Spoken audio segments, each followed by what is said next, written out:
चलिए आ जाइए, आज क्वेश्चन समाप्त कर देना है चाहे जो हो। इसमें विश्व का भी कुछ पर्वत पठार सब का क्वेश्चन आ गया, हम देख रहे थे, तो खैर कोई दिक्कत ना है उससे। क्वेश्चन पलटी आज खत्म कर देना है।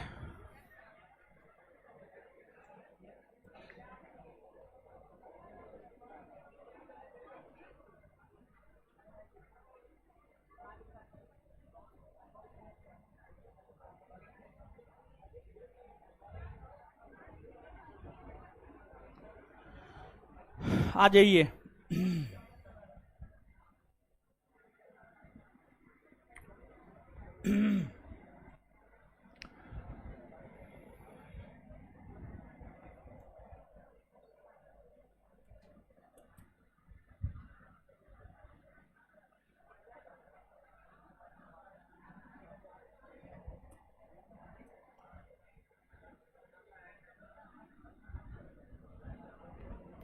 क्वेश्चन जूम भी नहीं किया है, बट पागले है साला सब टाइम पास है स्टाफ।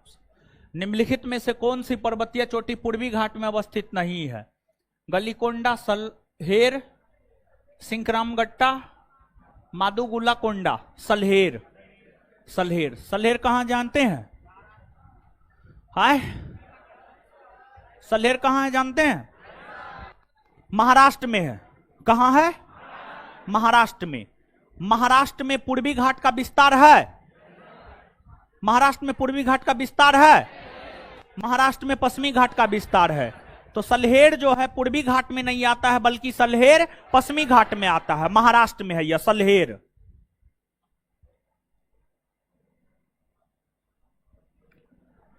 राज्य और सबसे ऊंची चोटी केरल। केरल की सबसे ऊंची चोटी अनाईमुदी। नागालैंड सारामती। उत्तराखंड नंदा देवी। तमिलनाडु दोदा बेटा। आंसर 3 4 2 1। 3 4 2 1 आंसर सी होगा। मध्य भारत में स्थित पहाड़ियों का पश्चिम से पूर्व निम्नलिखित में से कौन सा एक सही क्रम है? पश्चिम से पूर्व सतपुड़ा, महादेव, मैकाल और छोटा नागपुर।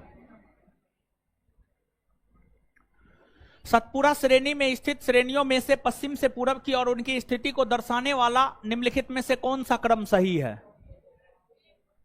बरवानी की पहाड़ी, महादेव श्रेणी और मैकाल श्रेणी। नवासी ए। कन्याकुमारी से सटी पहाड़ी कार्डमम पहाड़ी। कौन? कार्डमम। निम्नलिखित में से किस पहाड़ी पर चाय बागान नहीं है? गिरनार। गिरनार जो है गुजरात में है और यहां पर कोई चाय बागान नहीं है। वही कानन देवन केरल में है, यहां पर चाय बागान है। नीलगिरी तमिलनाडु में है, यहां पर भी चाय बागान है। दार्जिलिंग पश्चिम बंगाल में है, यहां पर भी चाय बागान है। गिरनार गुजरात में है, यहां पर चाय बागान नहीं है। माउंट एवरेस्ट कहां है? नेपाल में। कौन सा सबसे ऊंचा पर्वत शिखर है? Mount Everest. Mount Everest. प्रथम भारतीय नारी जो एवरेस्ट शिखर पर चढ़ने में सफल हुई थी? बेचेंद्री 1984 में। 1984।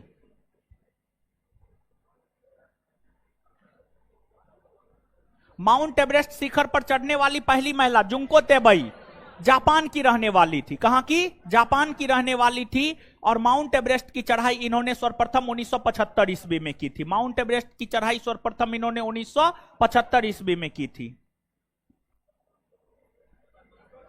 2 बार माउंट एवरेस्ट पर विजयी प्राप्त करने वाली संतोष यादव। एवरेस्ट पर चढ़ने वाली द्वितीय भारतीय महिला संतोष यादव। भारत की, भातर कर दिया है, भारत होगा। भारत की सर्वोच्च पर्वत चोटी K2। भारतवर्ष की सबसे ऊंची चोटी K2।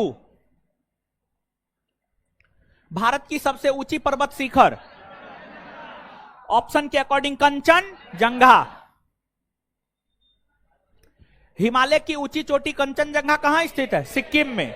नेपाल और सिक्किम के सीमा पर है, लेकिन भारतीय राज्यों के ऑप्शन के अकॉर्डिंग सिक्किम मान करके चलना है। क्या होगा? सिक्किम। निम्नलिखित में सही क्रम क्या है? इन पर्वतों में सबसे ऊंची कौन है? माउंट, दूसरा केटू, दूसरा केटू, तीसरा कंचन। तो माउंट एवरेस्ट और केटू को गार्डविन ऑस्टिन कहते हैं ना।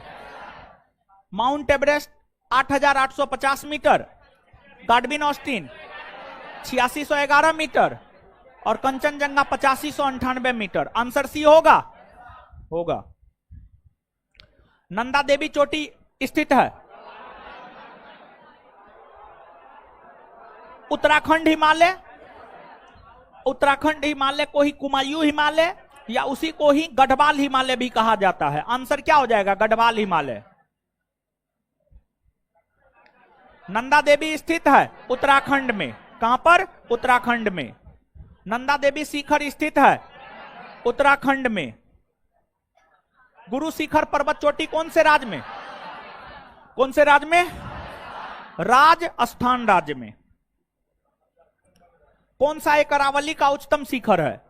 देखिए, अरावली का सबसे उच्चतम शिखर तो आपको गुरु शिखर है, लेकिन गुरु शिखर ऑप्शन में है नहीं। गुरु शिखर के बाद अरावली की सबसे ऊंची चोटी कुंभलगढ़ है, जिसकी ऊंचाई 1244 मीटर है। तो ऑप्शन के अकॉर्डिंग अगर हम लोग जाएंगे तो क्या हो जाएगा? कुंभलगढ़। क्या हो जाएगा? कुंभलगढ़। कौन हिमालय की चोटियों के पूरब से पश्चिम दिशा में सही क्रम को प्रदर्शित करता है? पूरब से पश्चिम दिशा। Dhaulagiri, Kanchenjunga, Makalu, mount Everest. देखिए, धौलागिरी, कंचनजंगा, मकालू, माउंट एवरेस्ट। देखिए, इसमें जो है Namcha Barwa, Kanchenjunga, Nanda Devi, mount Everest, Makalu, Dhaulagiri, Kumaon, Namcha Barwa, Kanchenjunga, mount Everest, Nanda Devi. देखिए, इसमें जो है आप समझिएगा, इधर चीन है, यहां पर नेपाल है, नामचा बरवा अरुणाचल प्रदेश और तिब्बत, यहां पर नामचा बरवा है। नामचा बरवा है। चीन और अरुणाचल प्रदेश चीन में ही माना जाता है। अगर भारत के संदर्भ में कहेगा तो अरुणाचल प्रदेश। कंचनजंगा जो है सिक्किम में, यहां पर सिक्किम है, सिक्किम में कंचनजंगा है। फिर जो है आपको माउंट एवरेस्ट नेपाल में है और नंदा देवी जो है उत्तराखंड में है। तो नामचा बरवा, कंचनजंगा, माउंट एवरेस्ट, नंदा देवी। डी होगा? डी होगा? डी होगा। डी उत्तर होगा, कोई कंफ्यूजन नहीं होना चाहिए आपको। डी होगा। कौन सा एक भारत में अवस्थित नहीं है? गोसाईथान, कामेत, नंदा देवी, त्रिशूल। गोसाईथान। गोसाईथान कहां है? नेपाल में। गोसाईथान नेपाल में है। गोसाईथान भारत में नहीं है, बल्कि कहां है? नेपाल में। उसके अलावा जो कामेत है, नंदा देवी, त्रिशूल है, ये तीनों भारत में है, भारत के उत्तराखंड में है। कामेत, नंदा देवी, त्रिशूल तीनों भारत में है, भारत के उत्तराखंड में है। कौन सा सही सुमेलित नहीं है? माउंट आबू, अरावली पहाड़ी सही है। कोडाई कनाल, अन्नामलाई पहाड़ी नहीं। कोडाई कनाल जो है पालनी की पहाड़ी में है, पालनी की पहाड़ी में है। उडक मंड, नीलगिरी पहाड़ी सही है। शिमला पीर पंजाल श्रेणी में नहीं। शिमला जो है धौलाधर श्रेणी में है। शिमला धौलाधर श्रेणी में है। धौलाधर श्रेणी में है, यानी कहने का मतलब यह हुआ कि इसका आंसर हो जाएगा बी और डी दोनों। बी और डी दोनों। तो इसमें कौन सही सुमेलित नहीं है, मतलब कौन गलत है? तो इसमें गलत जो है बी नंबर है और डी नंबर है। कोडाई कनाल अन्नामलाई पहाड़ी में नहीं है, बल्कि पालनी की पहाड़ी में है। शिमला पीर पंजाल श्रेणी में नहीं है, बल्कि धौलाधर श्रेणी में है। तो एक नया ऑप्शन बना लीजिए, ऑप्शन ई, बी और डी दोनों। कौन सा एक चोटी भारत में अवस्थित नहीं है? गुरला मंधाता। गुरला मंधाता जो है आपको तिब्बत में है। कहां पर है? तिब्बत में है। बाद बाकी सब भारत में है। नामचा बरवा अरुणाचल प्रदेश में आप मान करके चल सकते हैं। कामेट उत्तराखंड में, नंगा पर्वत जो है आपको पाक ऑक्यूपाइड कश्मीर में, पीओके वाले एरिया में जो है नंगा पर्वत है। गोरलाटा चोटी किस पार्ट में स्थित है? गोरलाटा चोटी जो है सामरी पार्ट में स्थित है और ये छत्तीसगढ़ में है।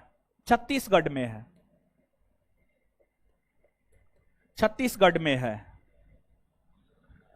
भारत के राज्य और सबसे ऊंची चोटी, तमिलनाडु की सबसे ऊंची चोटी दोदा बेटा, राजस्थान की सबसे ऊंची चोटी गुरु शिखर, नागालैंड सारामती, मध्य प्रदेश धूपगढ़ी।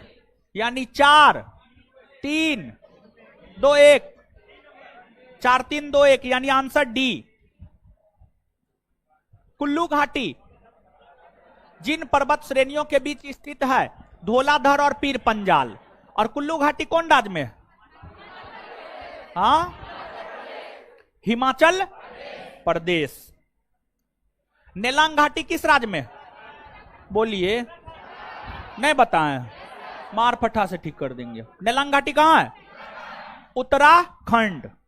सब बताए हुए हैं।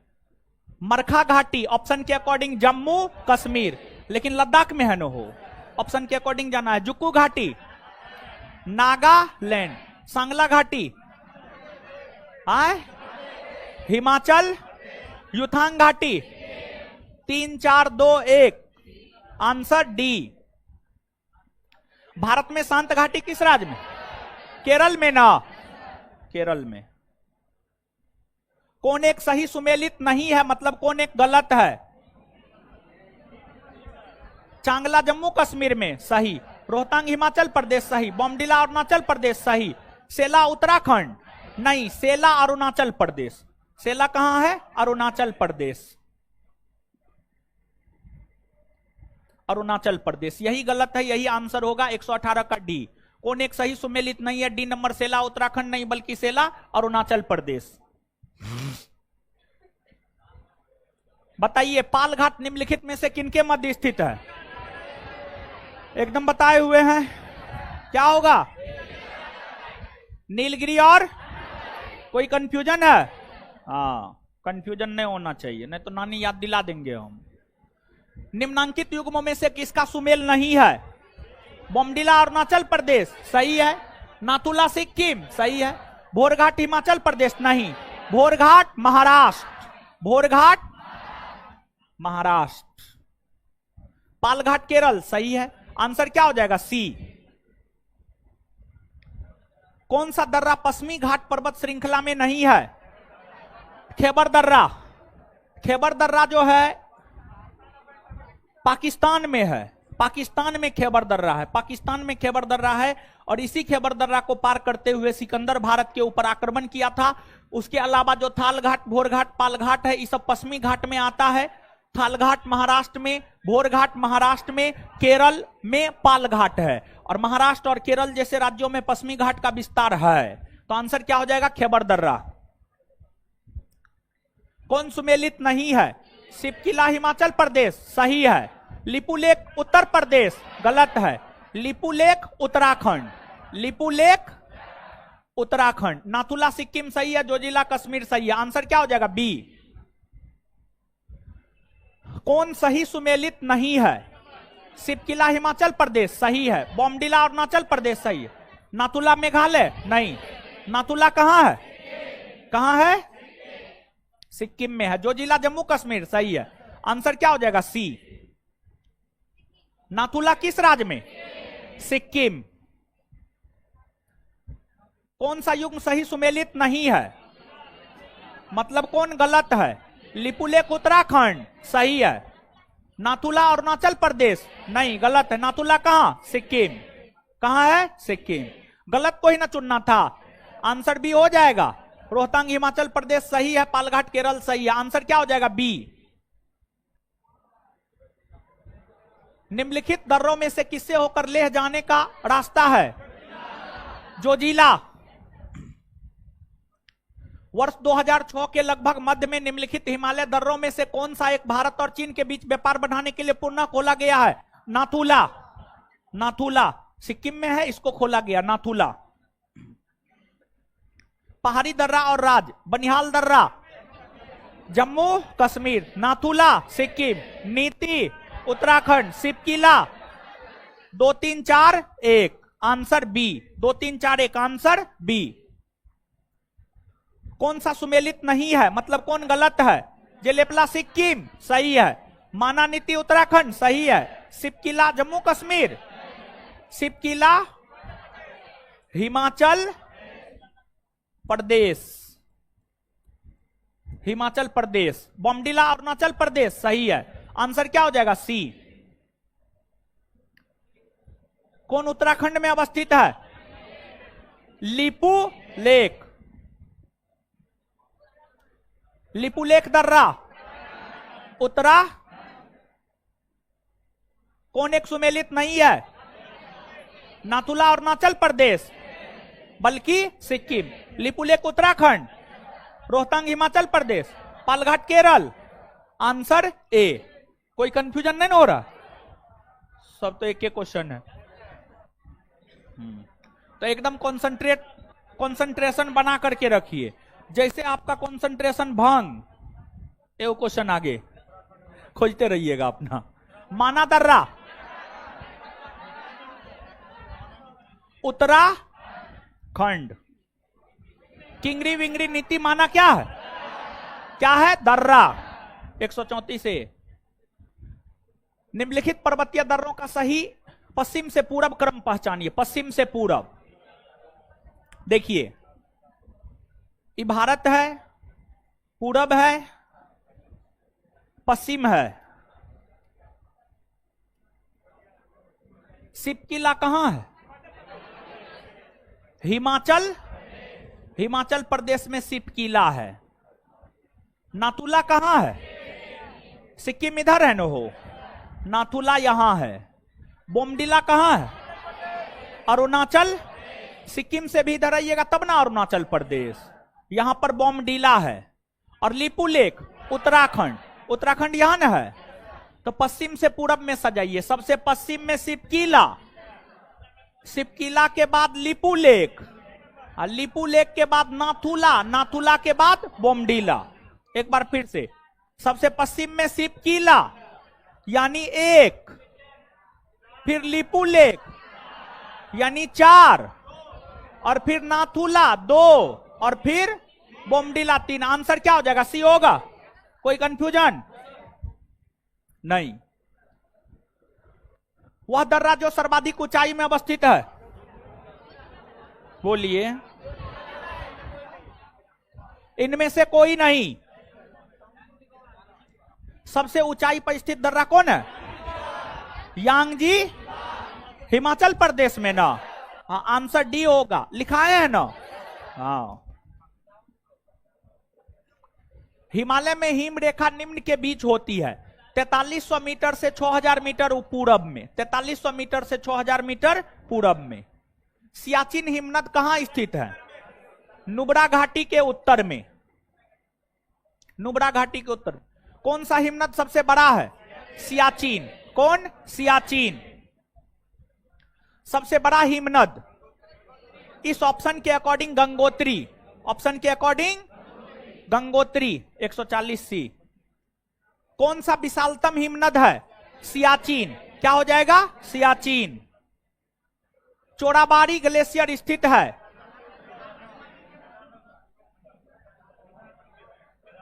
चोराबाड़ी केदारनाथ मंदिर के पूरब में है, केदारनाथ मंदिर के पूरब में है। हिमालय के हिमनदों के पिघलने की गति सबसे अधिक है, सबसे अधिक है। कौन सा उत्तराखंड के कुमायूं प्रक्षेत्र में अवस्थित है? मिलाम, मिलाम है। स्थलखंड के कुल क्षेत्रफल के कितने प्रतिशत भाग पर पर्वतों का विस्तार पाया जाता है? 26%। कितना प्रतिशत? 26। पर्वत की गणना किस श्रेणी के स्थल रूपों में आती है? द्वितीय श्रेणी।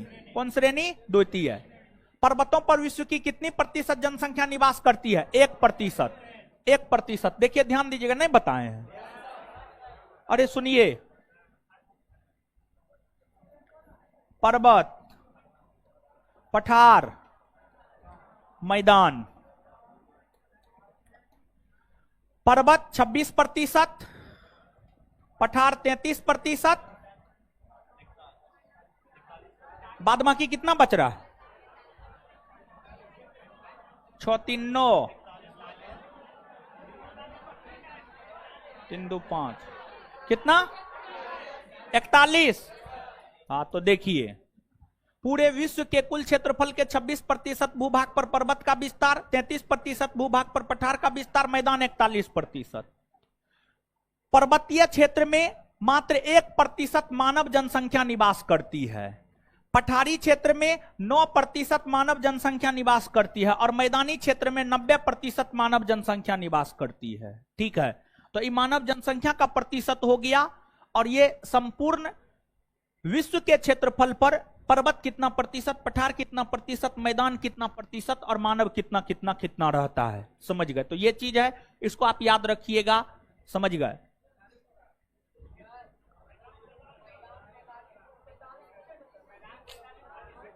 भारत में मैदान 43%, मारेंगे हम मुंह तोड़ देंगे।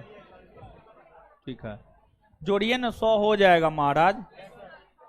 ठीक है, लिख लीजिए इसको, इसको लिखिए, लिखिए जल्दी।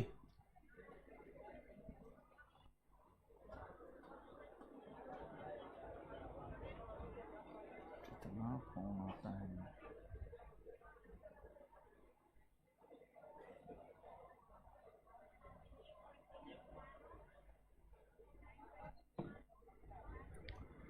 लिख लिए?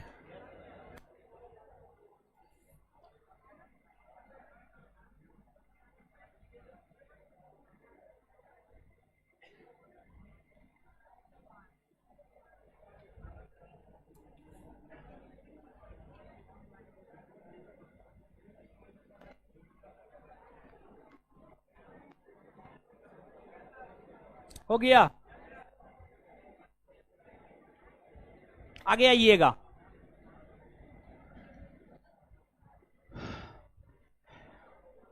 पर्वतों की उत्पत्ति से संबंधित रेडियो सक्रियता सिद्धांत का प्रतिपादन किसने किया है? जॉली ने किया है, जॉली ने।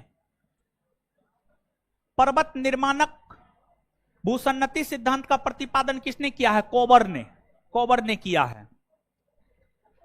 विश्व के विशाल बलित पर्वतों की रचना आज से लगभग कितने मिलियन वर्ष पूर्व हुई थी? 30 मिलियन वर्ष पूर्व, 30 मिलियन वर्ष पूर्व।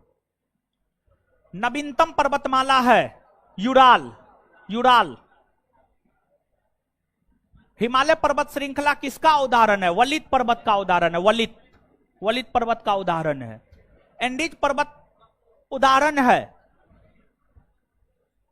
एंडीज पर्वत भी वलित पर्वत का उदाहरण है। अवशिष्ट पर्वत का उदाहरण है अरावली, अरावली। कौन भंसरोत पर्वत का उदाहरण है? Vosges, Black Forest, Sierra Nevada, इनमें सभी सब है। विश्व का भूगोल पढ़िएगा तो समझिएगा ये सब। Rockies, Andes, Atlas, Alps, Himalaya आदि किस प्रकार के पर्वत हैं?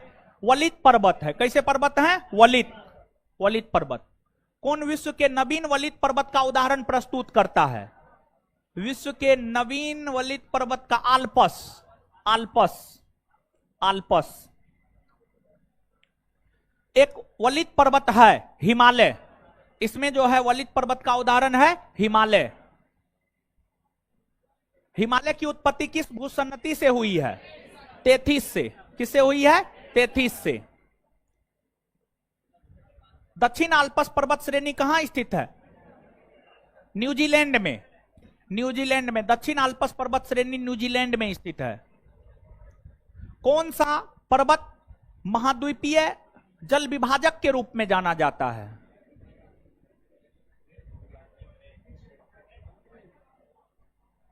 महाद्वीपीय जल विभाजक। दो महाद्वीपों के बीच जल का विभाजन करती है। Andes, Rockies, Himalaya, great dividing range. Great dividing range होना चाहिए। विश्व की सबसे लंबी पर्वतमाला एंडीज, एंडीज। ब्लैक हिल, ब्लू हिल, ग्रीन हिल नामक पहाड़ी किस देश में स्थित है? संयुक्त राज्य अमेरिका में, संयुक्त राज्य अमेरिका में। पॉइंट पेड्रो अथवा पिड्रू टागला किस देश का सर्वोच्च पर्वत शिखर है? श्रीलंका का है। किसका है? श्रीलंका। एंडीज पर्वतमाला की सर्वोच्च चोटी एकांगुआ। अफ्रीका का सर्वोच्च पर्वत शिखर माउंट किलिमंजारो अवस्थित है तंजानिया में। माउंट किलिमंजारो तंजानिया में। उत्तरी अमेरिका की सर्वोच्च पर्वत चोटी माउंट मैकिनले। अरावली अवशिष्ट पर्वत का उदाहरण है ब्लैक फॉरेस्ट। ब्लैक फॉरेस्ट जो है आपको ब्लॉक पर्वत का उदाहरण है।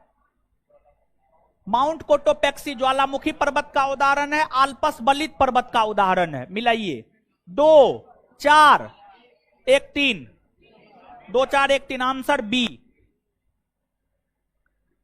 अर्जेंटीना, इक्वेडोर, तंजानिया, संयुक्त राज्य अमेरिका। इसमें अर्जेंटीना में माउंट एकांगुआ है। इक्वेडोर में माउंट चिमरांजो है। तंजानिया में किलिमंजारो है। संयुक्त राज्य अमेरिका में माउंट मैकिनले है। Answer 2 4 1 3 B. फ्रांस तथा स्पेन के बीच सीमा बनाने वाला पर्वत है पेरिनीज। कौन है? पेरिनीज। यूरोप में आल्पस, उत्तरी अमेरिका में रॉकीज तथा दक्षिणी अमेरिका में एंडीज किसका उदाहरण है? बलित पर्वत का।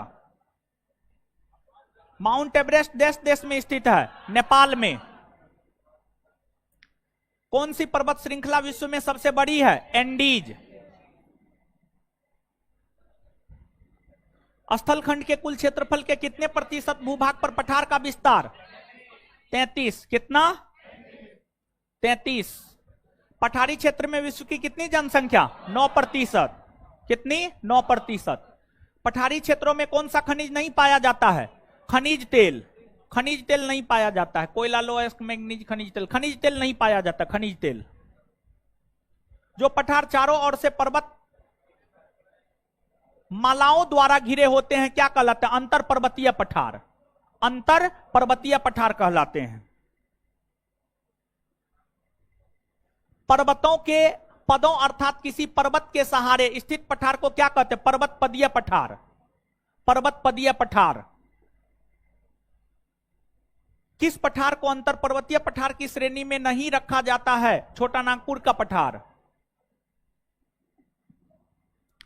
अंतर पर्वतीय पठार का उदाहरण नहीं है। एक मिनट रुकिए, इसको देखने दीजिए। क्या नंबर है वो? क्या नंबर? 180। अंतर पर्वतीय पठार का उदाहरण नहीं है। तिब्बत का पठार, कोलंबिया का पठार, पेंटागोनिया का पठार, बोलिविया का पठार।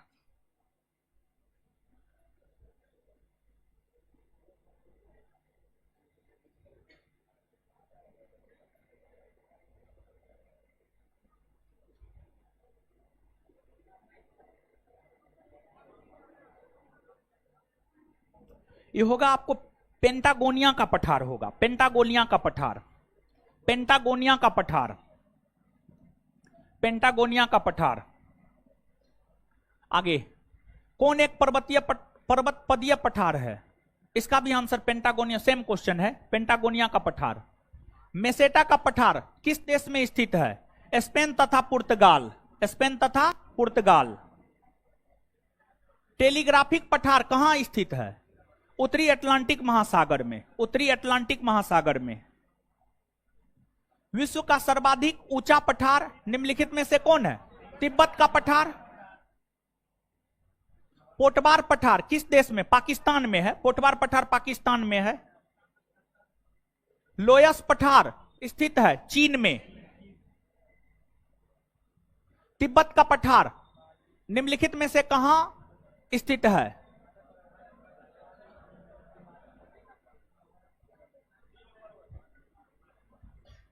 तिब्बत का पठार हिमालय पर्वत तथा क्यूनलून के मध्य में। हिमालय पर्वत तथा क्यूनलून के मध्य में। लोयस का पठार एक पवनकृत मैदान है। विश्व की छत किसे कहा जाता है? पामीर के पठार को। किसको? पामीर। तुर्की में अनामोलिया का पठार किन पर्वत श्रेणियों के मध्य स्थित है? इसको देखना होगा। तुर्की में अनामोलिया का पठार पोंटिक तथा टॉरस, एल्बुर्ज तथा जॉग्रस, काकेशस तथा एल्बुर्ज, काकेशस तथा कार्पेथियन। काकेशस तथा कार्पेथियन होगा। काकेशस तथा कार्पेथियन। कार्पेथियन। काकेशस तथा कार्पेथियन। विश्व का क्वेश्चन सब आ गया है। ठीक है। रांची का तट पठार निम्नलिखित में से क्या है? एक उत्थित पेनीप्लेन है। बोलिविया के पठार पर निम्न में से किस धातु का सर्वाधिक उत्खनन किया जाता है? टीन का। टीन का। स्थलखंड के कुल क्षेत्रफल के कितने प्रतिशत भूभाग पर मैदान का विस्तार है? 41। 41। मैदान की गणना किस श्रेणी के स्थल रूपों में आती है? द्वितीय। पर्वत, पठार, मैदान सब द्वितीय श्रेणी में आता है। विश्व में उत्पन्न होने वाली फसलों तथा खाद्य वस्तुओं का लगभग कितना प्रतिशत भाग मैदानों में उगाया जाता है? फसलों तथा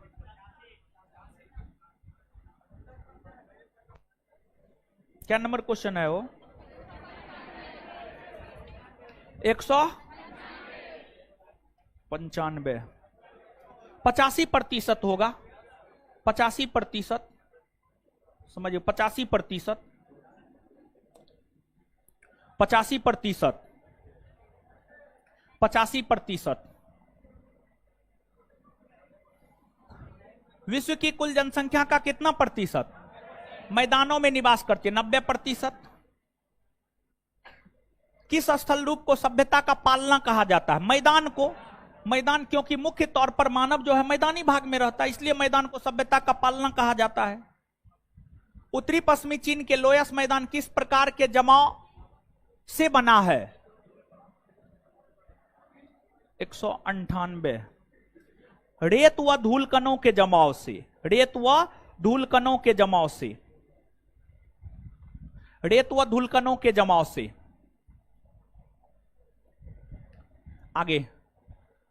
पवन अपर्दित मैदान में यत्र तत्र पाए जाने वाले प्रतिरोधी चट्टानों के अवशेष टीले को क्या कहा जाता है? इनसेल वर्ग कहा जाता है। इनसेल वर्ग।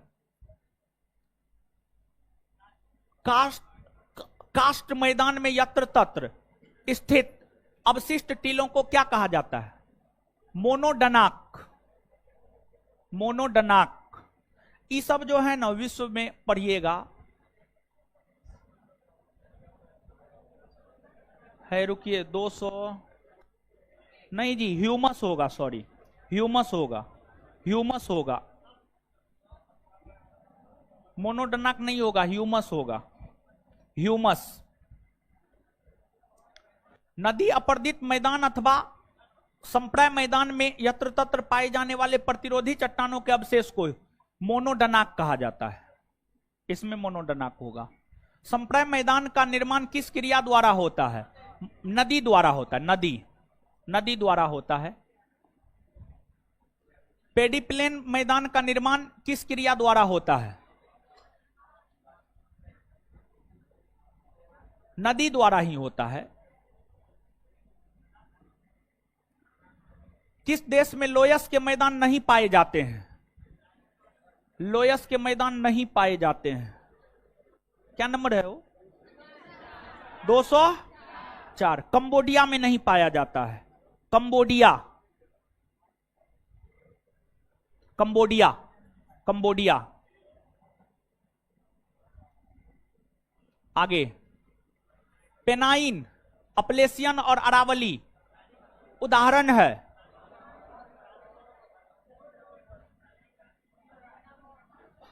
पुरानी पर्वत श्रृंखला का। पुरानी पर्वत श्रृंखला का। निम्नलिखित पर्वतों में कौन राइन नदी के किनारे अवस्थित है? ब्लैक फॉरेस्ट है। जर्मनी में है। राइन नदी जर्मनी में बहती है। ब्लैक फॉरेस्ट जर्मनी में है। Black forest.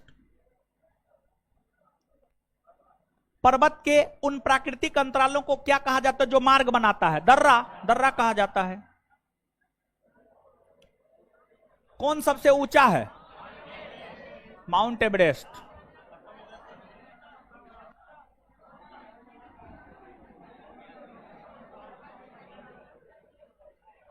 खत्म हो गया। इसमें जो है ना विश्व का कुछ कुछ घुसा दिया गया है, खैर उससे कोई मतलब नहीं है। विश्व का पढ़िएगा तो स्पष्ट होगा। अब जो है आज से हम लोग अपने अगले चैप्टर की शुरुआत कर देते हैं क्या? हेडिंग मारिए। हाँ, भारत के अफवाह तंत्र।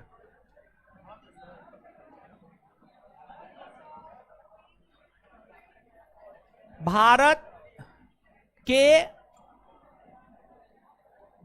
अफवाह तंत्र, ड्रेनेज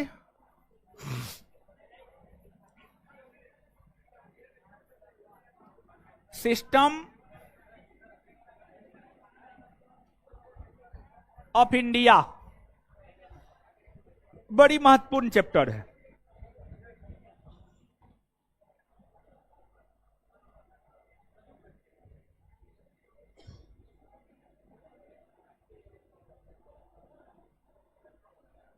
भारत के अफवाह तंत्र, drainage system of India, drainage system of India. देखिए, ध्यान दीजिएगा, आइए समझिए।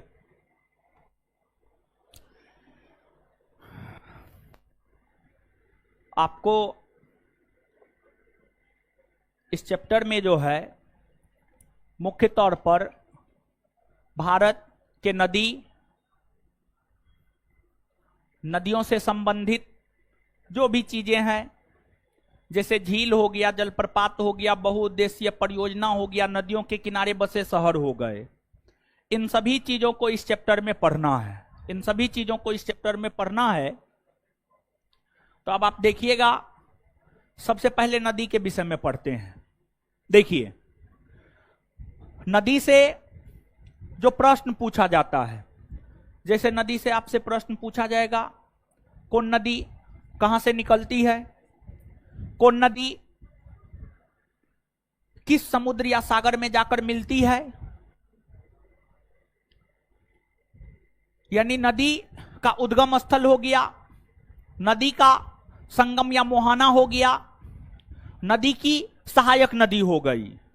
जैसे आपसे पूछा जाता है गोदावरी नदी का उद्गम स्थल कहां स्थित है, कृष्णा नदी का उद्गम स्थल कहां स्थित है, गंगा नदी का उद्गम स्थल कहां स्थित है, गंगा नदी का संगम या मोहना क्या है, ब्रह्मपुत्र नदी का संगम या मोहना क्या है। इस प्रकार से जो है आपसे आपके परीक्षा में प्रश्न पूछा जाता है। सबसे पहले 2-3 बातें जो कि हो सकता है आपको पहले से भी मालूम हो, और जो 2-3 बातें उसमें एक है उद्गम स्थल, उद्गम स्थल, एक है संगम या मोहाना,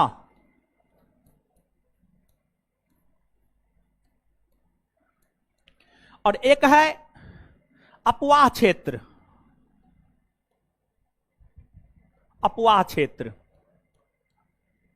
तो एक उद्गम स्थल है, एक संगम या मोहाना है, और एक अपवाह क्षेत्र है। देखिए, सीधा तौर पर एक लाइन में समझिए आप, नदी जहां से निकलती है उसे उसका उद्गम स्थल कहा जाता है। जैसे एग्जाम्पल के तौर पर आपको यहां पर तो मानचित्र होगा नहीं, एग्जाम्पल के तौर पर मान लिया जाए गोदावरी नदी। गोदावरी नदी महाराष्ट्र के नासिक में त्रयंबक गांव के त्रयंबक पहाड़ी से निकलती है। महाराष्ट्र के नासिक जिला में त्रयंबक गांव में स्थित त्रयंबक पहाड़ी से निकलती है। तो गोदावरी नदी त्रयंबक पहाड़ी से निकलती है, अर्थात गोदावरी नदी का उद्गम स्थल त्रयंबक पहाड़ी हो गया, महाराष्ट्र के नासिक का त्रयंबक पहाड़ी हो गया। वहीं गोदावरी नदी महाराष्ट्र में बहने के बाद तेलंगाना में प्रवेश करती है, तेलंगाना में प्रवेश करती है, और फिर आंध्र प्रदेश में प्रवेश करती है और आंध्र प्रदेश के तट पर गोदावरी अपना जल बंगाल की खाड़ी में गिरा देती है। आंध्र प्रदेश के तट पर गोदावरी अपना जल बंगाल की खाड़ी में गिरा देती है। तो आपको गोदावरी नदी अपना जल आंध्र प्रदेश के तट पर बंगाल की खाड़ी में गिराती है, अर्थात बंगाल की खाड़ी जो है गोदावरी नदी का संगम या मुहाना है, संगम या मुहाना है। कहने का मतलब यह हुआ, नदियां अपना जल जहां समुद्र या सागर में मिलाती है, नदियां अपना जल जहां समुद्र या सागर में मिलाती है, उसी को उसका संगम या मुहाना कहा जाता है। अब महाराष्ट्र से निकलकर महाराष्ट्र में बहने के बाद तेलंगाना में बहती है, फिर आंध्र प्रदेश में बहती है, आंध्र प्रदेश के तट पर अपना जल गिराती है। तो ये जो त्रयंबक पहाड़ी से आंध्र प्रदेश के तट पर बंगाल की खाड़ी में अपना जल गोदावरी गिराती है, इस बीच का जो क्षेत्र होता है महाराष्ट्र, तेलंगाना, आंध्र प्रदेश, ये जो बीच का क्षेत्र होता है इसी को अपवाह क्षेत्र कहा जाता है। कहने का मतलब यह हुआ कि नदी के उद्गम स्थल से लेकर नदी के संगम या मुहाना तक के क्षेत्र को, नदी के उद्गम स्थल से लेकर नदी के संगम या मुहाना तक के क्षेत्र को उसका अपवाह क्षेत्र कहा जाता है, उसका अपवाह क्षेत्र कहा जाता है। अब जब नदी महाराष्ट्र होते हुए, तेलंगाना होते हुए, आंध्र प्रदेश होते हुए बंगाल की खाड़ी में जाकर मिलती है, तो कई सारी छोटी छोटी नदियां गोदावरी में आकर मिलती है, जो कि उसकी सहायक नदी मानी जाती है, जैसे वर्धा, मंजरा, इंद्रावती, पूर्णा, ये सभी गोदावरी की सहायक नदी है। अगर आप समझे हैं तो ठीक है, नहीं समझे हैं तो आप इस चीज को एक बार देखिएगा। देखिए,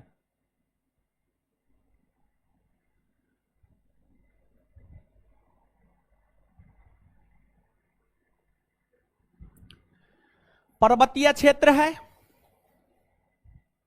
मैदान है, समुद्र है या सागर है। नदी सामान्य तौर पर पर्वतीय या पठारी क्षेत्र से ही निकलती है। मान लिया जाए कि पर्वत के इस बिंदु से, ए बिंदु से नदी निकली, तो पर्वतीय क्षेत्र से बहती हुई मैदानी भाग में प्रवेश करती हुई आगे चल करके जो है समुद्र में जाकर मिल गई। तो नदी ए बिंदु से निकली, ए उसका उद्गम स्थल हो गया, और यहां पर बी बिंदु पर, यहां पर समुद्र या सागर में मिल गया, यह उसका संगम या मुहाना हो गया। और यह जो ए से बी तक का क्षेत्र है, यह इसका अपवाह क्षेत्र या प्रवाह क्षेत्र हो गया, यह इसका अपवाह क्षेत्र या प्रवाह क्षेत्र हो गया। आशा करते हैं आप चीजों को समझे होंगे। यानी क्या हम यह कह सकते हैं, बताइएगा अगर कह सकते हैं तो, नदी जहां से निकलती है उसे उसका उद्गम स्थल कहा जाता है, हाँ या ना? नदी जहां समुद्र या सागर में मिलती है उसे उसका संगम या मुहाना कहा जाता है, हाँ या ना? उद्गम स्थल और संगम या मुहाना तक के बीच के क्षेत्र को अपवाह क्षेत्र कहा जाता है, हाँ या ना? क्लियर है? तो लिखिए,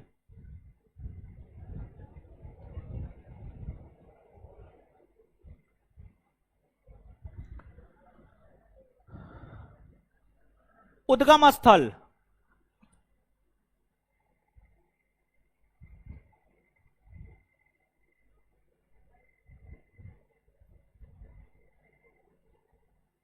उद्गम स्थल डैश देकर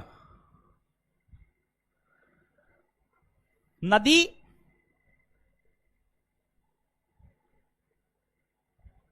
जहां से निकलती है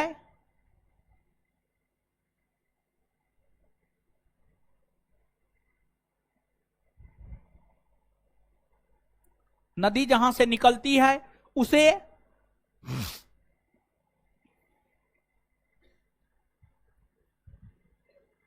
उद्गम स्थल कहा जाता है।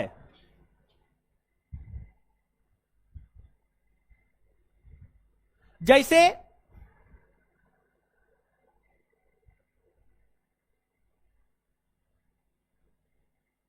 जैसे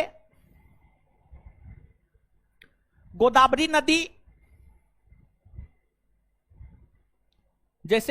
नदी, महाराष्ट्र के नासिक के त्रयंबक पहाड़ी से निकलती है, जैसे गोदावरी नदी महाराष्ट्र के नासिक के त्रयंबक पहाड़ी से निकलती है, अर्थात जैसे गोदावरी नदी महाराष्ट्र के नासिक के त्रयंबक पहाड़ी से निकलती है, जैसे गोदावरी नदी महाराष्ट्र के नासिक के त्रयंबक पहाड़ी से निकलती है, अर्थात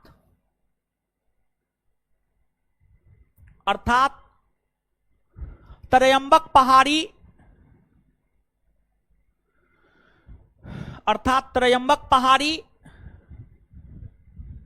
गोदावरी का उद्गम स्थल है।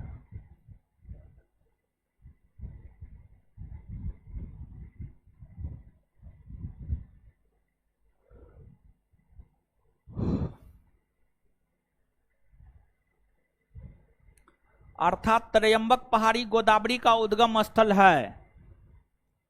अब आगे संगम या मोहाना, अगला हेडिंग मारिएगा, संगम या मोहाना।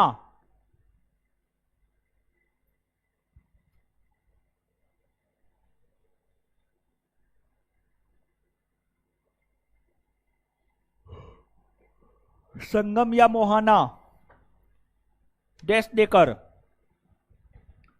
नदी जहां समुद्र या सागर में मिलती है,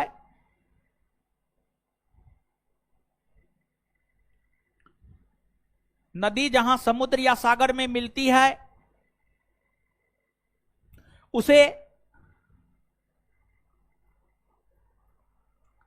संगम या मोहाना कहा जाता है।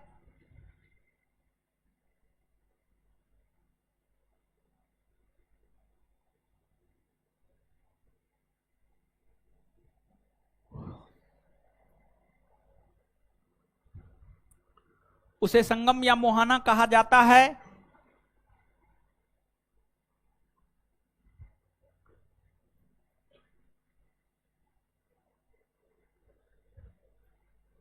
संगम या मोहाना कहा जाता है। गोदावरी नदी,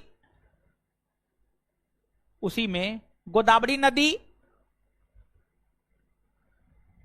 आंध्र प्रदेश राज्य के तट पर,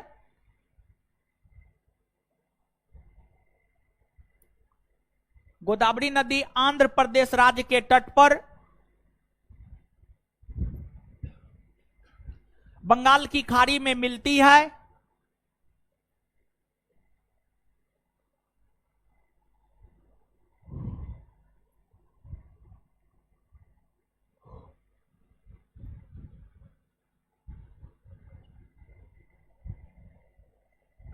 अर्थात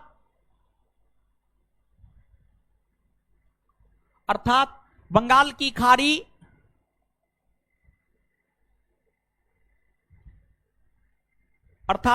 की खाड़ी को गोदावरी नदी का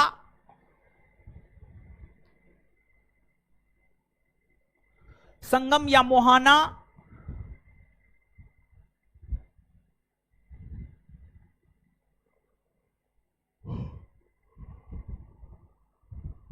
कहा जाएगा।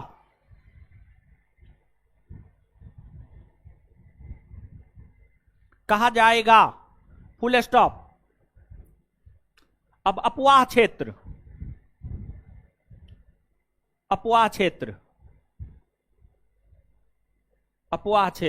कॉपी लेके नहीं आए हैं वो? अच्छा, अपवाह क्षेत्र लिखिए। नदियों के उद्गम स्थल से अपवाह क्षेत्र, नदियों के उद्गम स्थल से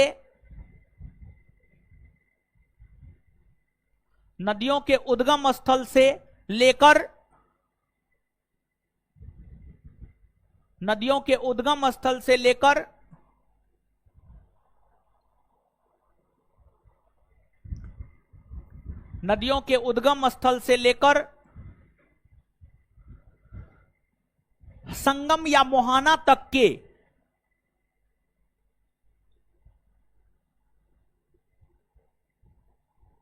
संगम या मोहाना तक के बीच के क्षेत्र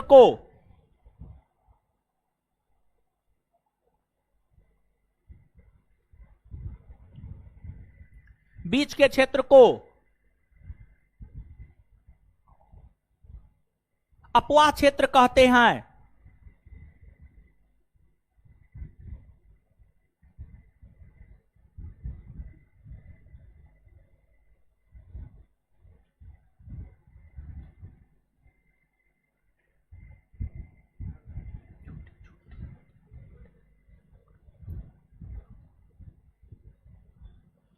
सहायक नदी, हेडिंग मारिएगा सहायक नदी।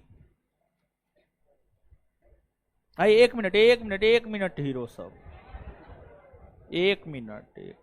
अपवाह क्षेत्र कहते हैं, फुल स्टॉप, उसी में कंटिन्यू। थोड़ा और लिख लीजिएगा, थोड़ा ज्यादा स्पष्ट होगा। हाँ, अपवाह क्षेत्र कहते हैं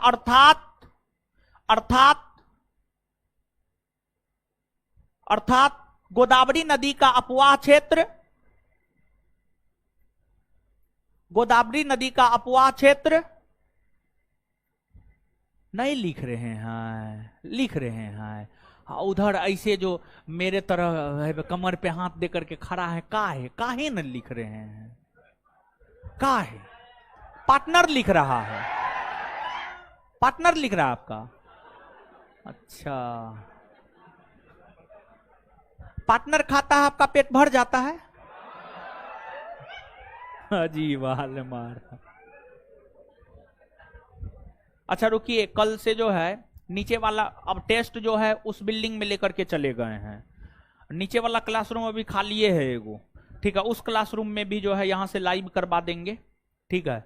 तो होगा कि आप आराम से कर लीजिएगा, ठीक है। ठीक है, करवा देते हैं।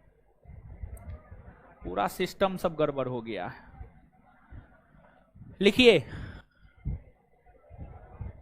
अर्थात गोदावरी नदी का अपवाह क्षेत्र महाराष्ट्र, तेलंगाना और आंध्र प्रदेश,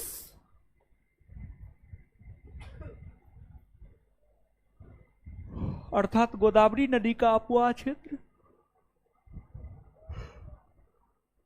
महाराष्ट्र, तेलंगाना और आंध्र प्रदेश में है,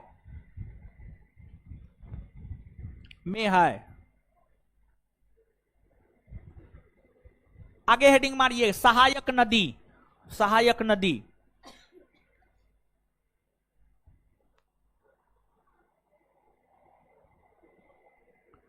सहायक नदी, सहायक नदी लिखिए, सहायक नदी, बड़ी नदी डैश देकर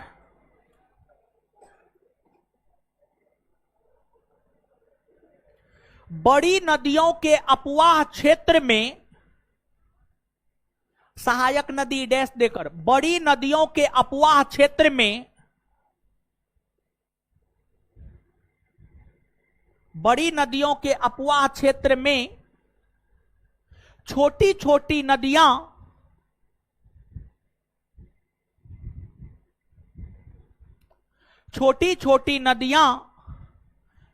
जो आकर मिलती है,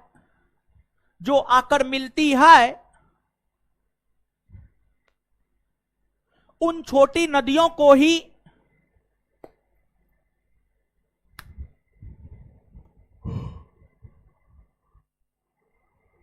सहायक नदी कहा जाता है।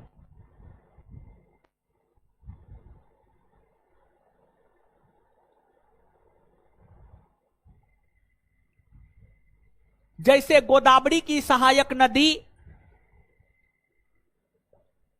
जैसे गोदावरी की सहायक नदी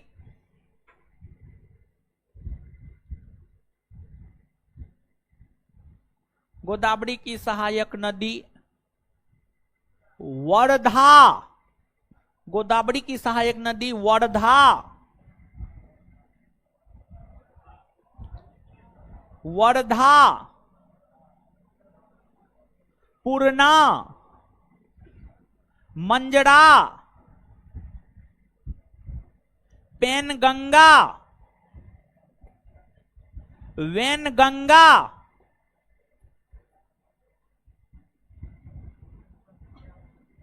इंद्रावती इत्यादि है। जैसे गोदावरी की सहायक नदियां वर्धा, पूर्णा, मंजरा, पेनगंगा, वेनगंगा, इंद्रावती इत्यादि है। चलिए, ये तो छोटी छोटी बातें हुई। अब हम लोग आते हैं, यहां पर भारत का मानचित्र लगाना बड़ी जरूरी है, समझे? है कैसे लगेगा? वहीं बैठे रहिए, यहां से इसको इसको इसको इसको इसको इसको है हल्ला काय करते हैं?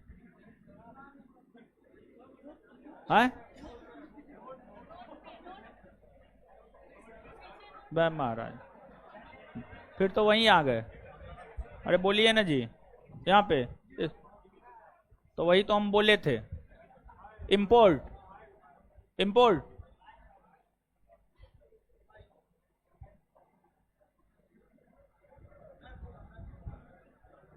ऑल मैप, आजा भारत।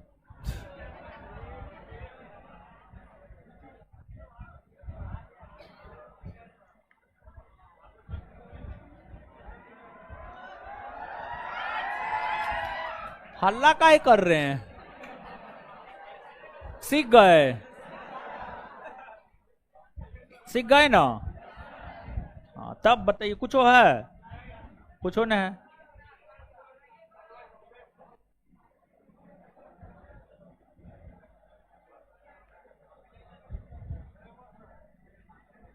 अरे सीख जाएंगे महाराज, कौन बड़का चीज है इस बात।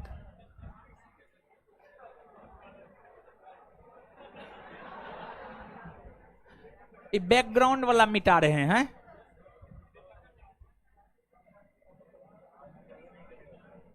और है नहीं नहीं जी, कहीं ना है, अब ना है। चलिए आइए, अब देखिए, भारत, आप सभी लोग जानते हैं कि भारत के दक्षिणी पूर्वी भाग में बंगाल की खाड़ी है और भारत के दक्षिणी पश्चिमी भाग में अरब सागर है। भारत की नदी या तो अपना जल बंगाल की खाड़ी में गिराती है या अपना जल अरब सागर में गिराती है। भारत की नदियों में जैसे गंगा, ब्रह्मपुत्र, इसके बाद हुगली, स्वर्णरेखा, महानदी, ब्रह्मणी नदी, गोदावरी, कृष्णा, कावेरी, ये तमाम ऐसी नदियां हैं जो अपना जल बंगाल की खाड़ी में गिराती है। और साबरमती, नर्मदा, ताप्ती, शरावती, ये तमाम ऐसी नदियां हैं जो अपना जल अरब सागर में गिराती है। तो भारत की नदियां या तो अपना जल बंगाल की खाड़ी में गिराएगी या अपना जल अरब सागर में गिराती है। तो इस आधार पर भारत की नदियों को हम लोग दो भाग में बांटकर पढ़ते हैं। एक बंगाल की खाड़ी में जल गिराने वाली नदी और दूसरा अरब सागर में जल गिराने वाली नदी। लेकिन इस आधार पर हम आपको पढ़ाते नहीं हैं, बस जानकारी के लिए बता दिए। हम जो आपको पढ़ाते हैं वह आपको संपूर्ण भारत की नदियों को दो भाग में बांटकर हम भी पढ़ाते हैं। लेकिन जो दो भाग में बांटकर पढ़ाते हैं उसमें एक हिमालय की नदी और दूसरा प्रायद्वीपीय भारत की नदी। यानी हम जो विभाजन करेंगे आपको हिमालय की नदी और प्रायद्वीपीय भारत की नदी के आधार पर विभाजन करेंगे। आप सभी लोग जानते हैं भारत है, भारत के उत्तरी भाग में हिमालय पर्वत है, हां या ना? एकदम से हां। 15 दिन क्लास हुआ होगा हिमालय पर्वत का, समझ गए। अब भी अगर नहीं मालूम है भारत के उत्तर में हिमालय पर्वत है तो आपका कोई उपाय ना है।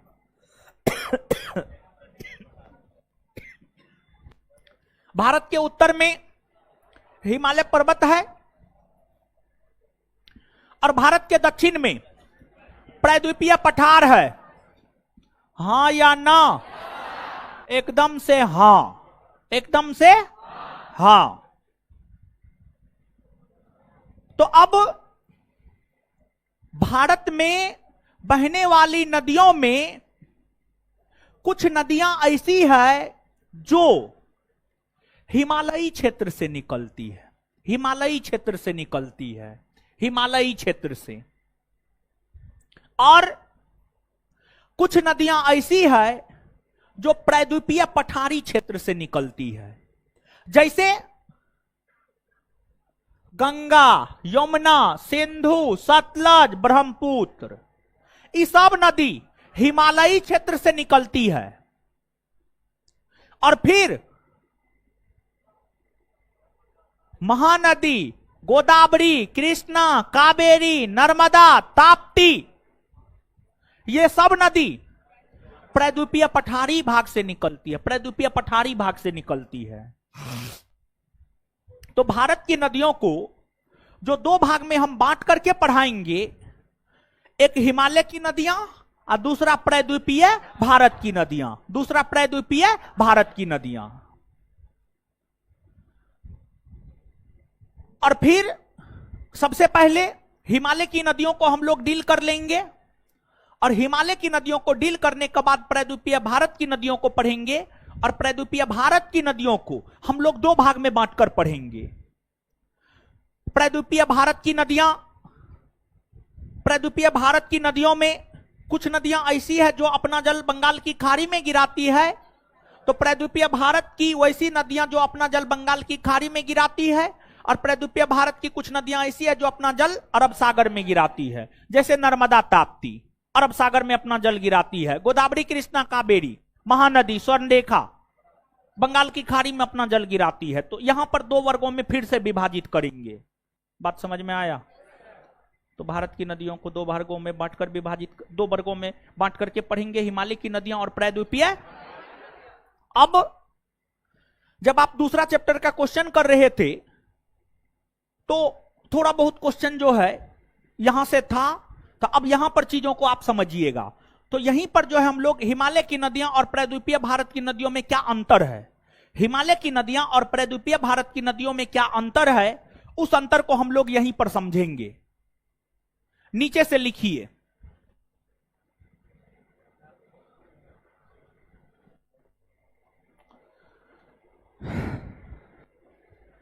भारत की नदियों को,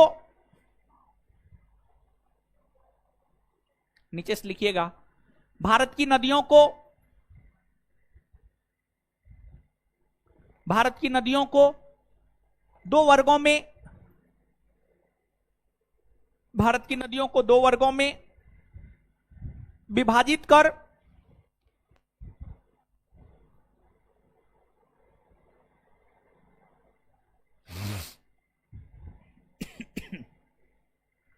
भारत की नदियों को दो वर्गों में विभाजित कर पढ़ा जाता है, पढ़ा जाता है।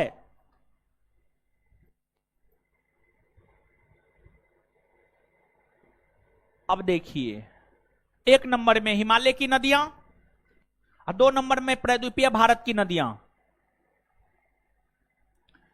एक नंबर में हिमालय की नदियां, दो नंबर में प्रायद्वीपीय भारत की नदियां।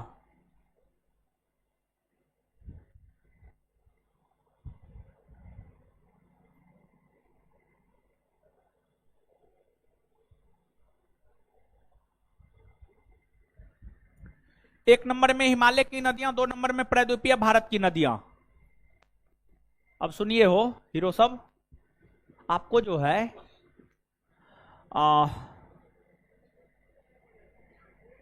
अब दोनों में अंतर समझना है।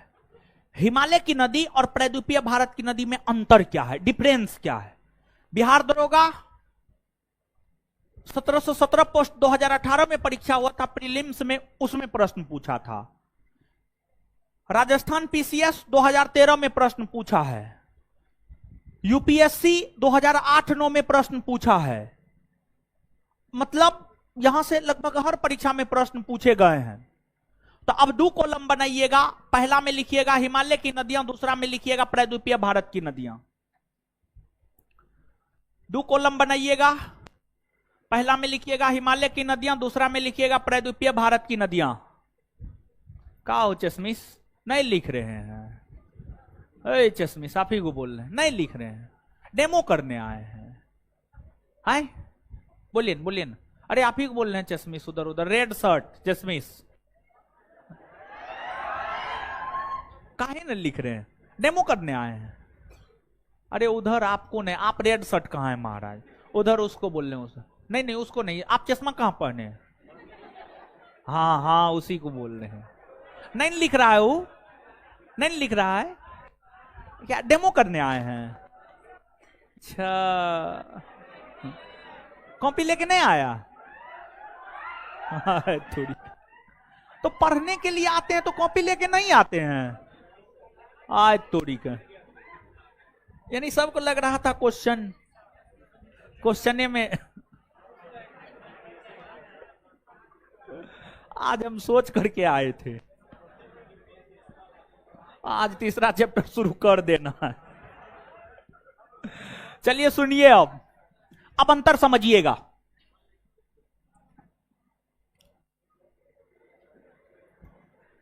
समझिए अब तब पॉइंट वाइज लिखते जाइएगा।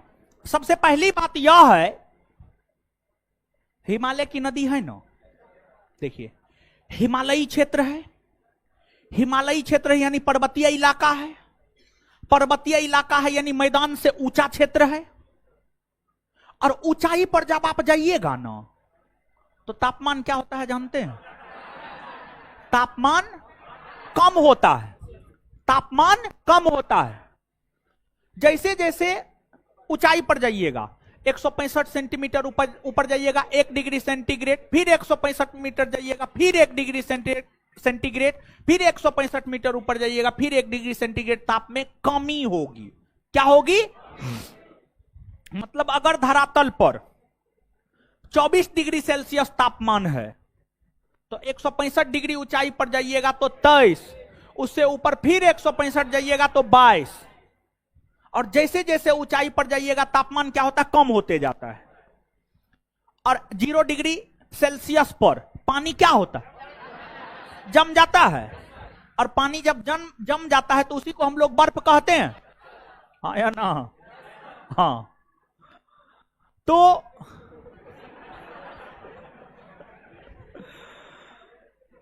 जो हिमालयी क्षेत्र है, हिमालयी क्षेत्र में हिमानी यानी बड़े बड़े बर्फ के भूखंड, बड़े बड़े ग्लेशियर पाए जाते हैं। और हिमालयी क्षेत्र की जो नदियां हैं उसका उद्गम स्रोत हिमानी क्षेत्र ही है या ग्लेशियर ही है। तो हिमालयी क्षेत्र से जो निकलने वाली नदियां हैं, हिमालयी क्षेत्र से निकलने वाली नदियों का उद्गम स्रोत हिमानी है या ग्लेशियर है, जो जिसमें पिघलने की दर काफी तीव्र गति से होता है, काफी अधिक गति से होता है। तो हिमालय की नदियों को जल की प्राप्ति बर्फ से होती है, बर्फ से होती है। और दूसरी बात, हिमालय की नदियों को जल की प्राप्ति वर्षा से भी होता है, वर्षा से भी होता है। तो हिमालय की नदी को जो है जल की प्राप्ति बर्फ और वर्षा दोनों से होता है, जिस वजह से हिमालय की नदियों में 12 माह पानी रहता है। 12 माह, साल में 12 माह होता है ना कि 15 माह होता है? 12 होता है। तो हिमालय की नदियों में 12 माह पानी होता है। जैसे हिमालय की नदी गंगा है, गंगा में देखिए सालों भर पानी रहता है, गंगा में सालों भर पानी रहता है।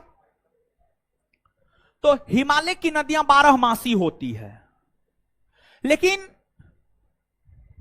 उसके 12 मासी होने का कारण है उसको पानी की प्राप्ति बर्फ और वर्षा दोनों से होता है। हिमालय की नदी 12 मासी है, अर्थात हम यह भी बात कह सकते हैं कि हिमालय की नदी सतत वाहिनी है, मतलब हमेशा बहने वाली नदी है, मतलब उसमें हमेशा जल होता है, हमेशा पानी होता है। लेकिन वहीं प्रायद्वीपीय भारत की नदियों को अगर आप देखेंगे तो प्रायद्वीपीय भारत, अब प्रायद्वीपीय भारत पठारी भाग न है, पठारी भाग है, और पठारी भाग की औसत ऊंचाई 500 से 600 मीटर। तो 500 से 600 मीटर की ऊंचाई पर बर्फ थोड़े जमता है, नहीं जमता है, बर्फ नहीं जमता है। तो जो प्रायद्वीपीय भारत की नदियां हैं, प्रायद्वीपीय भारत की नदियों को जल की प्राप्ति बर्फ से नहीं होता है, सिर्फ वर्षा से होता है। और जहां तक वर्षा का सवाल है, क्या 12 माह वर्षा होता है? नहीं ना होता है। वर्षा तो मुख्य तौर पर 15 जून से 15 सितंबर। अब मार्चों में वर्षा हो गया वो तो अलग बात है, अभी मार्च में चल रहा है, हाँ मार्च चल, अभी वर्षा हुआ है ना, हाँ तो मार्च में वर्षा हो गया। देखिए जब आप प्रकृति के साथ, जब मानव प्रकृति के साथ बहुत छेड़छाड़ करता है तो यही बेमौसम बारिश होता है, समझ गए। ये सब प्रतीक है कि प्रकृति के साथ काफी ज्यादा छेड़छाड़ मानव के द्वारा किया जा रहा है, इसलिए मार्च में बारिश हो रहा है, नहीं तो अभी बारिश का मौसम नहीं है। और ये सब बारिश में, बेमौसम बारिश में भींगिएगा ना तो तबीयत खराब हो जाएगा।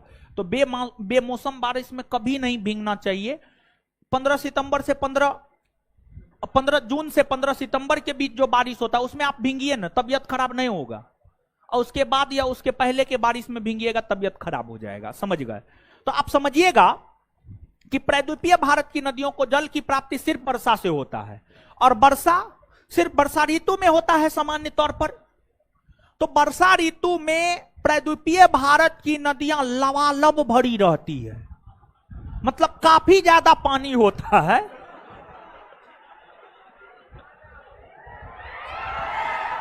देखिए उधर बतिया रहे हैं फोन से, का हो ऐसे करके फोन रखे हुए हैं, अजीब वाले महाराज। चलिए, वहीं जो है आपको अन्य ऋतु में प्रायद्वीपीय भारत की नदियों में जल होता ही नहीं है, सूख जाता है, समझिए सूख जाता है प्रायद्वीपीय भारत की नदियां। अर्थात हम यह बात कह सकते हैं कि प्रायद्वीपीय भारत की नदियां मौसमी होती है, उसमें वर्षा ऋतु में पानी होता है, अब बाद बाकी मौसम में उसका पानी सूख जाता है। और इसलिए पूरे भारतवर्ष में हर नदी में हमेशा पानी हो, इसको लेकर के एक क्रांति भारत सरकार के द्वारा चलाया गया है अमृत क्रांति।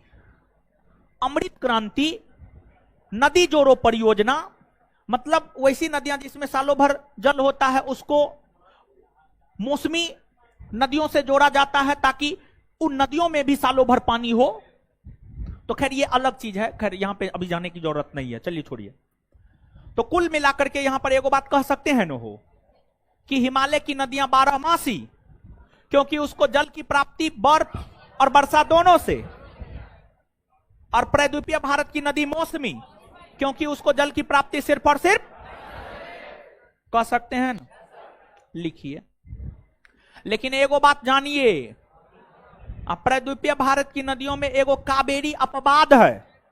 कावेरी जो है अपवाद है, कावेरी नदी प्रायद्वीपीय भारत की नदियां ही है। कावेरी नदी में 12 माह जल होता है। कावेरी भी प्रायद्वीपीय भारत की नदियां ही है, लेकिन कावेरी नदी एक अपवाद है जिसमें 12 माह जल होता है, 12 माह, समझ गए।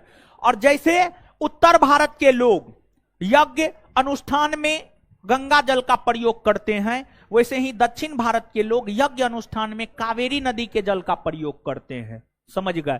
जैसे उत्तर भारत के लोगों के लिए गंगा नदी पवित्र है, वैसे ही दक्षिण भारत के लोगों के लिए कावेरी नदी पवित्र है। लिखिए, हिमालय की नदी में लिखिएगा, यह नदी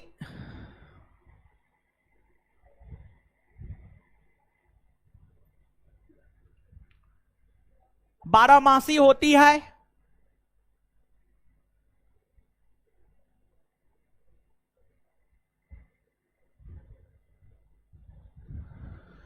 यह नदी बारहमासी होती है क्योंकि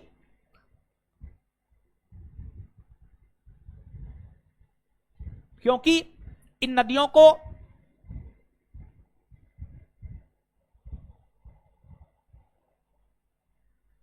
जल की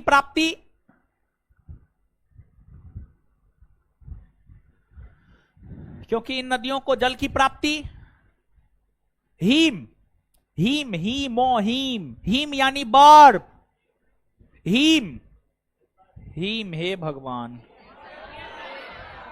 हिम और वर्षा दोनों से होता है, हिम और वर्षा दोनों से होता है।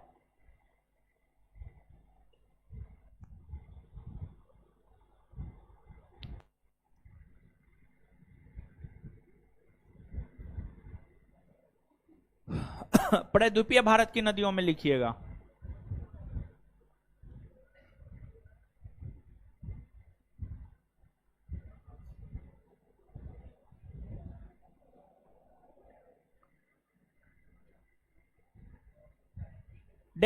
प्रद्वीपीय भारत की नदियां मौसमी होती है, प्रद्वीपीय भारत की नदियां मौसमी होती है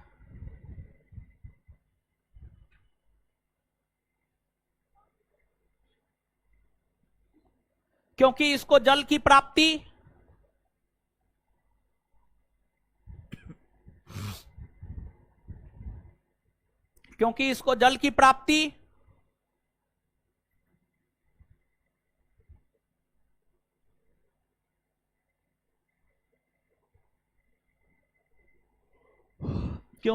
की प्राप्ति सिर्फ वर्षा से होती है।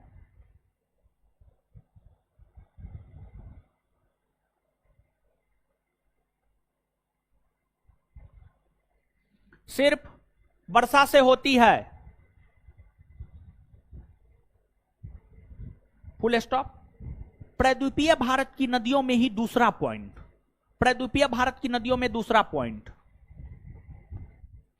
दो को कॉलम बनाए हैं नो। अब प्रद्वीपीय भारत की नदियों में दूसरा पॉइंट,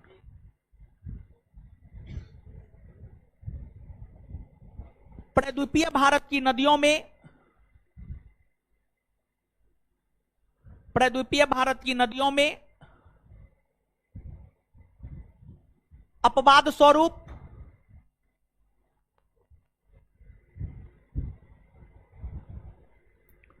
प्रद्वीपीय भारत की नदियों में अपवाद स्वरूप कावेरी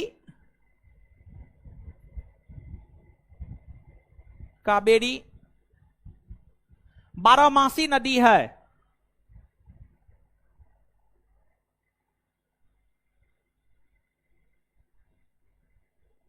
कावेरी बारहमासी नदी है। Full stop. चलिए अब आगे समझिए। जो हिमालय की नदी है, एगो बात बताइए, यहां से कंसेप्ट क्लियर होगा। एगो बात बताइए आप हमको, हिमालय पर्वत का निर्माण पहले हुआ का हुआ?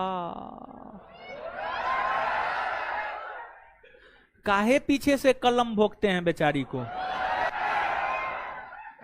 चलिए चलिए शांत रहिए महाराज, इतना हल्ला काहे करते हैं? लगता है खा करके बहुत आते हैं, थोड़ा कम खा के आया कीजिए। जितना हल्ला क्लास में करते हैं उतना घर पे पढ़ते हैं। देखिए एनर्जी जो है ना गलत जगह वेस्ट मत कीजिए। मतलब हल्ला में एनर्जी अपना वेस्ट मत कीजिए। घर पे जाकर के पढ़िए लिखिए महाराज। देखिए एगो बात बताइए, आप सुनिए, हल्ला नहीं। एक बात बताएंगे आप हमको कि जो प्रद्वीपीय पठार है और हिमालय पर्वत है, ये दोनों में पुराना कौन है? हाय, प्रद्वीपीय पठार पुराना है सर। जवाब तो दे ही रहे हैं, मतलब सही है आप लोग, सही है, सही बात है। अब आप स्वयं इस बात को सोचिए, जब प्रद्वीपीय पठार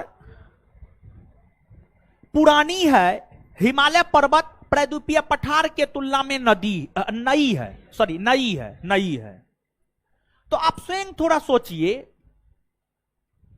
कि हिमालय की नदियां पुरानी होगी या प्रद्वीपीय पठार की नदियां पुरानी होगी? हाँ, प्रद्वीपीय पठार की नदियां पुरानी होगी ना? हाँ, प्रद्वीपीय पठार की नदियों की तुलना में हिमालय की नदियां नई होगी। क्या होगी? नई। तो हिमालय की नदियां जब नई है तो हिमालय की जो नदियां है वो प्रद्वीपीय पठार की तुलना में युवा होगा या नहीं होगा? युवावस्था में होगा। वही प्रद्वीपीय पठार की नदियां अपनी प्रौढ़ावस्था में चली गई है, कहने का मतलब यह हुआ जो हिमालय की नदियां है वह अपनी युवावस्था में है, अपने यंग पीरियड में है, और वही जो प्रद्वीपीय भारत की नदियां हैं वो प्रौढ़ावस्था में चली गई है, 50-60 वर्ष के उम्र में। एक बात बताइए कि आप में जोश, जुनून, जज्बा, आप कुछ भी करने का कैपेसिटी आप में, कुछ भी खाकर पचाने का कैपेसिटी आप में अभी युवावस्था में है? अभी तो कच्चो मुर्गा खा के पचा दीजिएगा। अब 50 वर्ष उम्र होने के बाद पकलो मुर्गा पचेगा? नहीं पचेगा। तो मतलब दूसरा पॉइंट क्या लिख सकते हैं? हिमालय की नदियां अपनी युवावस्था में है, प्रद्वीपीय भारत की नदियां अपनी प्रौढ़ावस्था में। तो लिखिए दूसरा पॉइंट, हिमालय की नदियों में दूसरा पॉइंट लिखिए। हे भगवान। अच्छा, शरीर में तो जान न है, कोकी आता है।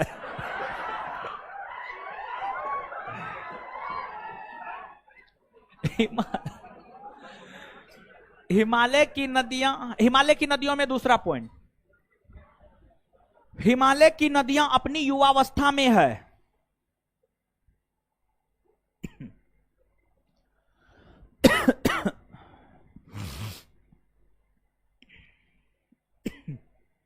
हिमालय की नदियां अपनी युवावस्था में है, प्रद्वीपीय भारत की नदियां में अगला पॉइंट, प्रद्वीपीय भारत की नदियों में अगला पॉइंट, यह नदी अपनी प्रौढ़ावस्था में है।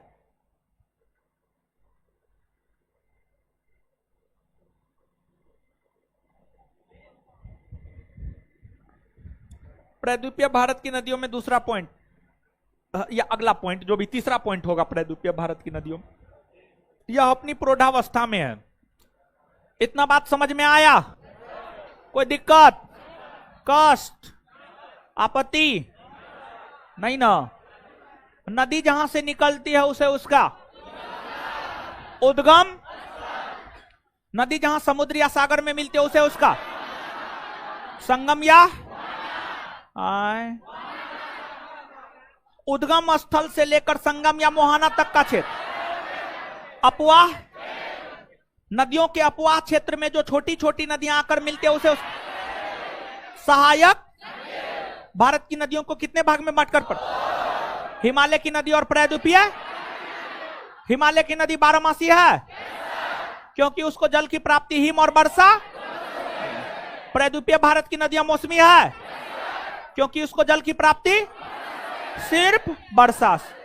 प्रायद्वीपीय भारत की नदियों में कौन बारहमासी है? कौन है? कौन नदी अपनी युवावस्था में है? हिमालय ना। कौन नदी अपनी प्रौढ़ावस्था में? आए इससे आगे अगले क्लास। धन्यवाद।